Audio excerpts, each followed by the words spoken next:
Na turnir na Otočcu z nagradnim skladom 30 tisoč evrov se je prijavilo kar 353 tekmovalk in tekmovalcev, a so jih morali 60 zavrniti. Na Otočcu bo igralo nekaj vidnih imen iz prve 40-terice svetovne jakostne lestvice.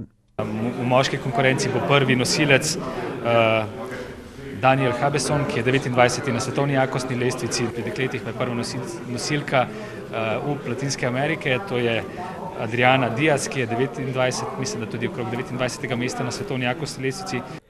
V odsotnosti Darka Jorgiča in Bojana Tokiča zaradi klubskih obveznosti bosta glavna domača aduta Deni Kožul in Peter Hribar.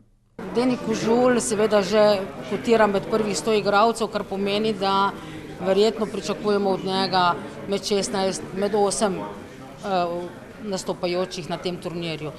Peter Hribar največ pričakuje v kategoriji do 21 let, čeprav ima tudi med člani svoj cilj. Sem pa prvič postavljen že med najboljših 32, kar mislim, da mi bo kar velik zalogaj, ampak upam, da se mi uspe tudi tam prebiti, morda celo med najboljših 16. V ženski konkurenci je med nosilkami Aleksandra Vovk, ki med članicami še nikoli ni nastopila v glavnem žrebu. Nastop pred domačim občinstvom je ne obremenjuje. Rajše igram pred domačim občinstvom, ker imaš eno dodatno podporo, ker na teh turnirjih po tujini imaš ponavadi samo igralce, svoje soigralce pa še oni igrajo, in si v bistvu sam pa tvoj trener.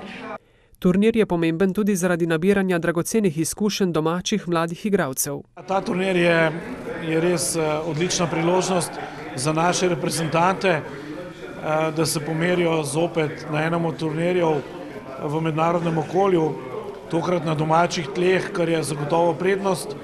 Finalni dvoboji do 21 let bodo na sporedu v soboto, med člani pa v nedeljo.